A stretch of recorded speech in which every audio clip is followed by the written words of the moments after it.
In 1993, a boy named Todd Rose dropped out of his high school because of his bad grades. And then he went on to become a professor at Harvard, a successful scientist, author, and CEO. Turns out grades don't really predict your intelligence, just your ability to follow a system. Welcome to another episode of Deep Down. And deep down, this is how I feel. High school grades aren't a prophecy. High school grades are numbers. And now that I've finished high school and seen a bit of life, I realized that there's so much more to life than numbers. There's colors, shapes, images, sounds, so much more.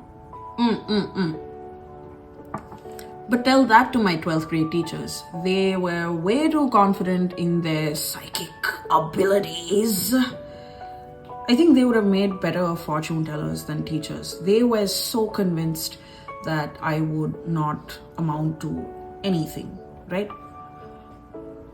Gomati ma'am, if I had listened to you, I would still be tying my self-worth to trigonometry. Instead, I've actually built a life for myself, despite my bad high school grades. Yeah, people like me are living proof that grades don't define your intelligence. Indian schools operate on a binary system. You're either getting good grades and a genius, or you're not.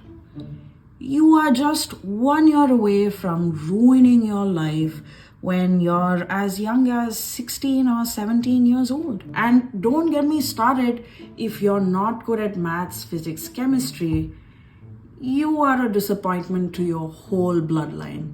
But you know the weirdest part of my high school experience? As a girl, struggling in school wasn't just about intelligence. It was, you're a girl. How can you not get good grades? They are sending you to school despite you being a girl. So, what do you have to do in life other than get good grades? This is how you repay your parents for sending you to school?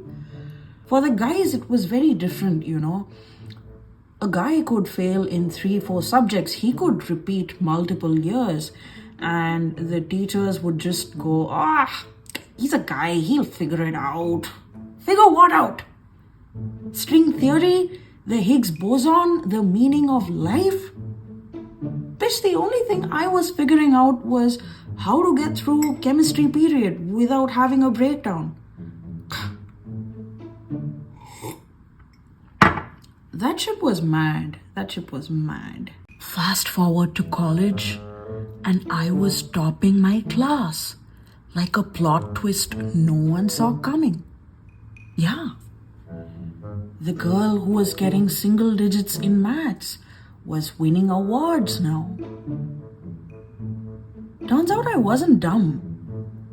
I wasn't dumb. Why didn't anyone tell me I wasn't dumb? It's almost like school intelligence and real world intelligence aren't the same. Shocking. I know. You know what? A study by Professor Carol Dweck from Stanford revealed that people who think intelligence is flexible and can be grown with effort, shapes, colors, images, remember, tend to be more successful than people who think intelligence is fixed, numbers. Which means, if you're struggling in high school right now, it doesn't mean you're not smart. It probably just means you're in a system that doesn't know how to measure what you're actually good at. Like becoming a great writer or a real estate broker or a lawyer. Or my personal favorite, becoming someone who refuses to memorize trigonometry. Because, let's be honest, when have we ever needed trigonometry? Well, the best part is, even struggling students can turn things around. I did, which is why another study proved that grit and resilience, ripple, my friend, are bigger success indicators than IQ. I swear.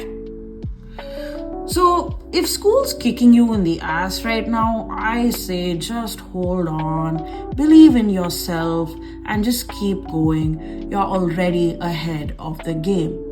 Cheria. School feels like the most important time of your life because at that moment, it is. Your world is made up of tests, grades, expectations. The pressure is real. And that's because school is preparing you for what's coming next. But here's the thing that nobody tells you in school. There's no single path to success. No. I remember the kids who aced every exam when I was in high school. Some of them are doing very well in life. Some of them are still figuring things out, just like everyone else. But once you leave school, the world opens up in ways that you can't always predict. And no, nobody's going to ask for your 12th grade chemistry score at a job interview. But the skills you built during that time, your resilience, discipline, the ability to keep going even when things got tough, that stays with you. So, should you stop caring about school? No, absolutely not. Education is very important. But should we let school define our identity for the rest of our life? No, absolutely not. The truth is, in my experience, school is just a phase of life, okay? It's a stepping stone, it's a chapter, not the whole story. And once you finish that chapter, you can start writing your next chapter. It may not happen overnight, but that's okay. Start small, take small steps. And sometimes that's enough to change everything. Thanks for watching another episode of Deep Down. And deep down, this is how I feel. So tell me, what kind of a student were you in high school? Were you a class topper? Were you a last minute warrior? Or were you a struggle now, succeed later kind of student like me? Let me know in the comments and I'm gonna see you in the next episode, okay? Bye!